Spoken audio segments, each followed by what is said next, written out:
शेतकरी बांधवांनो, सद्यस्थितीत ज्वारी पिकाची कापणी बऱ्याच ठिकाणी चालू झालेली आहे. तर अशा पद्धतीचे हे कानीग्रस्त कंस, हे केसाळ कानी आहे. ज्वारीमध्ये जवळपास 2-4 प्रकारच्या वेगवेगळ्या प्रकारच्या कानी येतात.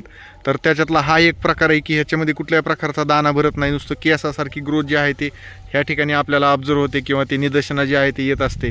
आणि ह्याचे सगळे स्पोर्स म्हणजे बीजाणू जे आहे ते आपल्या जमिनीमध्ये पडतात आणि ते पुढं आहे असं जे आहे ते मग ह्या ठिकाणी आपण पीक पेरलं की त्याचं जे आहे ते त्याला बाधित करतात. काही ठिकाणी आता ह्या ठिकाणी ज्वारी काढायला चालू आहे ते यमगर साहेब, तर मी तिथं काढलेल्या ठिकाणी बघितलं की त्यांनी काय केलं की आहे असंच सगळे हे सुद्धा म्हणजे जे असे बाधित कंस आहेत ते सुद्धा त्या ह्याच्यामध्ये टाकलेले, ज्वारीच्या त्या कणसाच्या त्या ह्याच्यामध्ये टाकलेले आहेत. ह्याच्यामुळं काय होतं की आपलं पुढं आर्थिक नुकसान कसं होतं, तर हीच स्पोर्स जे आहे ते हेच स्पोर्स त्या चांगल्या बियाण्याला लागतात आणि पुढं आपलं परत ह्याचं बीज जे आहे ते चांगल्या कणसांपर्यंत जातं. दुसरा आणखीन एक महत्त्वाचा विषय आहे की अशा पद्धतीनं ही सुद्धा कानी आलेली आहे. म्हणजे हे सगळं एकदम असं कठीण आवरण झालेलं असतं बियाण्याचं आणि ह्याला दाबलं की ह्याच्यामध्ये कानी येते. आणि हे जर आपण असंच ठेवलं तर आणि हे कट करून आपल्या चांगल्या दाण्यामध्ये किंवा कणसामध्ये घेतलं आणि हार्वेस्ट केलं तर ते सगळं ते पुन्हा हे बियाणं त्याच्यामध्ये जातं. आणि हेच बियाणं नंतर काय होतं, आपण ज्यावेळेस हे दळायला देतो त्यावेळेस सगळी आपलं पीठ जे आहे ते काळं होऊन जातं, काळसर होऊन जातं आणि आपलं नुकसान जे आहे ते त्या जे काही आपली ज्वारी घेणार आहेत त्यांचं जे आहे ते होतं.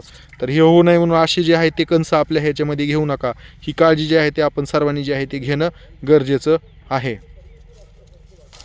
मी जसं यापूर्वी म्हटलं होतं तसं आता ह्या ठिकाणी हे सगळं कट करून टाकलेलं, पण ह्याच्यामध्ये सुद्धा जे आहे ते संबंधित शेतकरी महोदयांनी जे आहे ते कानीग्रस्त झालेले कंस जे आहे ते ह्याच्यामध्ये घेतले होते. त्याच्यातले काही मी निसून बाजूला केलेले आहेत.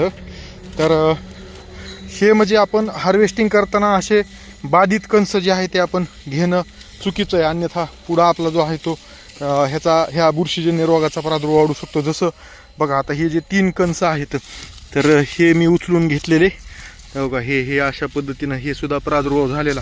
आणि आणखीन एक हे सुद्धा जे आहे ते अशा पद्धतीचं प्रादुर्भाव झालेलं कणीस आहे हे. तर हे असंच जर ह्याच्यामध्ये राहिलं असतं तर मग खुडणाऱ्या महिलांनी हे सुद्धा खुडलं असतं आणि हे आहे असं आपल्या ज्वारीत आलं असतं.